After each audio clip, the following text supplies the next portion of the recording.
ಎಲ್ರಿಗೂ ನಮಸ್ಕಾರ. ಆತ್ಮೀಯ ಧ್ರುವತಾರ ಯೂಟ್ಯೂಬ್ ಚಾನಲ್‌ಗೆ ಸ್ವಾಗತ. ಸ್ನೇಹಿತರೆ, ಕೆಲವೊಂದು ಕಥೆಗಳಿಗೆ ಸಾಕಷ್ಟು ಜನ ದಿಗ್ಗಜರು ಆ ಒಂದು ಸಿನಿಮಾ ಮಾಡೋದಕ್ಕೆ ಕೂಡ ಹೆದರ್ಕೋತಾರೆ.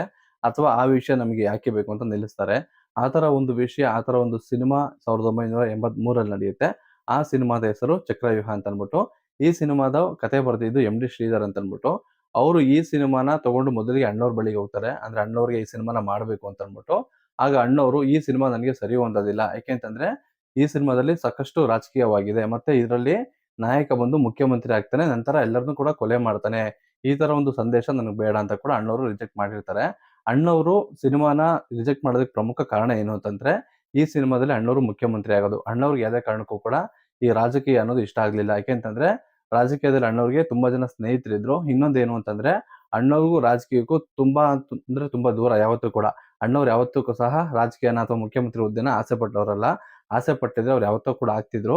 ಈ ಒಂದು ಸಿನಿಮಾದಲ್ಲಿ ಅವರು ಒಂದು ಮುಖ್ಯಮಂತ್ರಿ ಆಗ್ತಾರೆ ಅಂತ ಒಂದು ನಾಯಕ ಅನ್ನೋ ಒಂದು ಕಾನ್ಸೆಪ್ಟೇ ಅಣ್ಣವ್ರಿಗೆ ಇಷ್ಟ ಆಗ್ಲಿಲ್ಲ. ಅದಾದ್ಮೇಲೆ ಈ ಸಿನಿಮಾ ವಿಷ್ಣುವರ್ಧನ್ ಅವ್ರ ಹತ್ರ ಬಂತು. ವಿಷ್ಣುವರ್ಧನ್ ಅವರು ಅಣ್ಣವ್ರೇ ತಿರಸ್ಕಾರ ಮಾಡಿದ್ಮೇಲೆ ನಾನ್ಯಾಕೆ ಮಾಡ್ಬೇಕು ಅಂತ ಅವರು ಕೂಡ ಬಿಟ್ರು. ಅದಾದ್ಮೇಲೆ ಎಂ.ಜಿ.ಆರ್ ಹತ್ರ, ಶಿವಾಜಿ ಗಣೇಶನ್ ಹತ್ರ ಎಲ್ಲರ ಹತ್ರ ಕೂಡ ಈ ಒಂದು ಸಿನಿಮಾಗಳು ಹೋಗಿರುತ್ತೆ. ಅಂದ್ರೆ ಈ ಒಂದು ಸಿನಿಮಾದ ಕತೆ. ಅಲ್ಲೂ ಕೂಡ ಈ ಒಂದು ಸಿನಿಮಾನ ಯಾರು ಕೂಡ ಮಾಡೋದಿಲ್ಲ.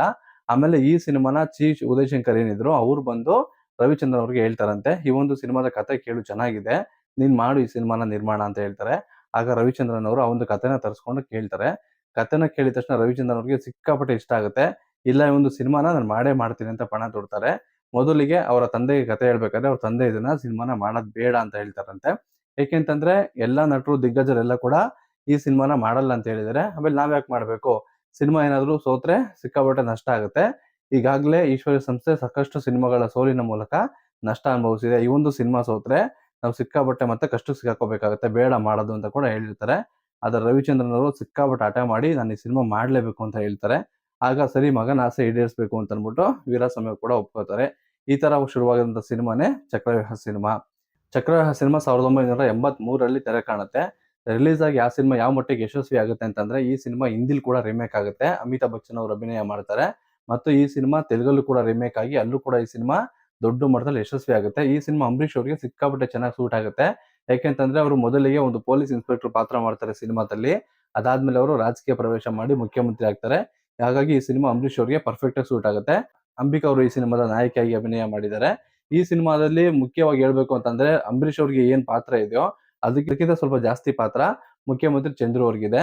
ಈ ಸಿನಿಮಾದಲ್ಲಿ ಪ್ರಮುಖ ವಿಲನ್‌ಗಳು ಯಾರು ಅಂತಂದ್ರೆ ವಜ್ರಮುನಿ ಅವರು, ತೂಗುದೀಪ್ ಶ್ರೀನಿವಾಸ್ ಅವರು ಮತ್ತು ಮುಖ್ಯಮಂತ್ರಿ ಚಂದ್ರು ಅವರು. ಈ 3 ಜನ ಯಾವ ತರ ಅಂತಂದ್ರೆ, ನಾವು ಹೀರೋಗಳು ಕನ್ನಡದಲ್ಲಿ ಟಾಪ್ 3 ಜನ ಯಾವ ತರ ಹೇಳ್ತೀವೋ ಅದೇ ತರ ಒಂದು ಖಳನಾಯಕರಲ್ಲಿ ಈ 3 ಜನ ಟಾಪ್ ಆಗಿರ್ತಾರೆ. ಆ ಟಾಪ್ ಆಗಿರೋ 3 ಜನ ಕೂಡ ಒಂದೇ ಸಿನಿಮಾದಲ್ಲಿ ಅಭಿನಯ ಮಾಡಿದ್ದಾರೆ. ಮುಖ್ಯಮಂತ್ರಿ ಚಂದ್ರು ಅವರು ಈ ಒಂದು ಸಿನಿಮಾಗೆ ಒಂದು ಹೊಸ ನಾಯಕ ಆದ್ರೂ ಸಹ ತುಂಬಾ ಹಳೆಯ ಕಲಾವಿದ. ಒಂದು 100 ಸಿನಿಮಾ ಮಾಡಿದ್ದಾರೆ ಅನ್ನೋ ಮಟ್ಟಿಗೆ ಅವರ ಅಭಿನಯ ತುಂಬಾ ಚೆನ್ನಾಗಿದೆ ಒಂದು ಸಿನಿಮಾದಲ್ಲಿ. ವೀರಸ್ವಾಮಿ ಅವರ ಮನಸ್ಸು ಎಷ್ಟು ದೊಡ್ಡದಿತ್ತು ಅಂತಂದ್ರೆ, ಮುಖ್ಯಮಂತ್ರಿ ಚಂದ್ರು ಅವ್ರಿಗೆ ಮೊದಲೇ ಹೇಳಿದ್ರಂತೆ, "ಮಾಡ್ತಿರೋ ಕೆಲಸ ನೀನ್ ಬಿಟ್ಬಿಡ್ತೀಯ ಈ ಸಿನಿಮಾ ಆದ್ಮೇಲೆ. ಯಾಕೆಂದ್ರೆ ಅಷ್ಟು ಚೆನ್ನಾಗಿದೆ ನಿನ್ನ ಪಾತ್ರ ಈ ಸಿನಿಮಾದಲ್ಲಿ" ಅಂತ ಅಂದ್ಬಿಟ್ಟು. ಅವರು ಸಂಭಾವನೆ ಒಂದು ವಿಚಾರ ಯಾವ ತರ ಇತ್ತು ಅಂತಂದ್ರೆ, ಮುಖ್ಯಮಂತ್ರಿ ಚಂದ್ರು ಅವ್ರಿಗೆ 1983ರಲ್ಲಿ ₹4,000 ಸಂಭಾವನೆ ಕೊಟ್ಟಿದ್ರಂತೆ. ಜೊತೆಗೆ ಸಿನಿಮಾ ಸಕ್ಸಸ್ ಆದ್ಮೇಲೆ ಒಂದು ಕಾರು ಕೂಡ ಗಿಫ್ಟ್ ಆಗಿ ಕೊಡ್ತಾರೆ. ಯಾಕೆಂದ್ರೆ ಅಂಬರೀಷ್ ಅವ್ರಿಗಿಂತ ಮುಖ್ಯಮಂತ್ರಿ ಚಂದ್ರು ಅವ್ರ ಪಾತ್ರ ಇದ್ರಲ್ಲಿ ತುಂಬಾ ಚೆನ್ನಾಗಿ ಕಾಣಿಸುತ್ತೆ.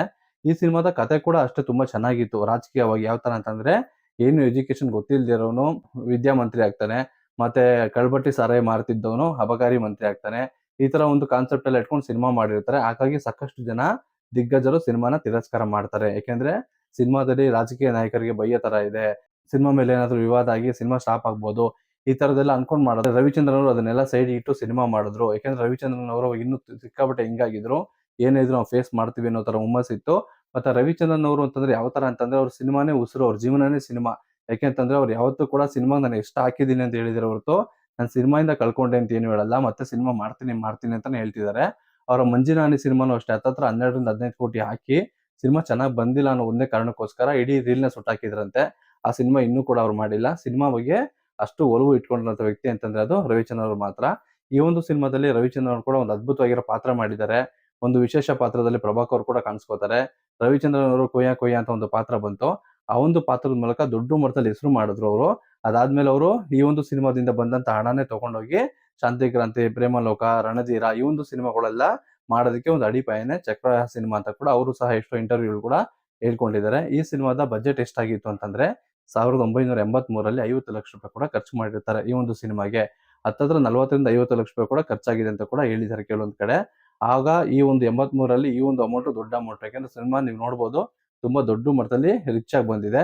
ಈ ಸಿನಿಮಾ ಕಲೆಕ್ಷನ್ ಎಷ್ಟು ಅಂತಂದ್ರೆ ಹತ್ತತ್ರ 4.5 ಕೋಟಿ ಕಲೆಕ್ಟ್ ಮಾಡುತ್ತೆ. ಅಂಬರೀಷ್ ಅವರ ಸಿನಿಮಾ ಮೇನಕಾ ಚಿತ್ರಮಂದಿರದಲ್ಲಿ 100 ವಾರಗಳಿಗಿಂತ ಅಧಿಕ ಪ್ರದರ್ಶನ ಕೂಡ ಕಾಣುತ್ತೆ.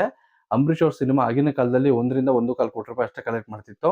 ಆದ್ರೆ ದೊಡ್ಡ ಮಟ್ಟದಲ್ಲಿ ಸುದ್ದಿಯಾಗಿ ಈ ಸಿನಿಮಾ ಸಿಕ್ಕಾಪಟ್ಟೆ ದೊಡ್ಡ ಮಟ್ಟದಲ್ಲಿ ಯಶಸ್ಸಾಗಿದ್ರಿಂದ ಹತ್ತತ್ರ 5 ಕೋಟಿವರೆಗೂ ಕೂಡ ಸಿನಿಮಾ ಕಲೆಕ್ಟ್ ಆಗುತ್ತೆ.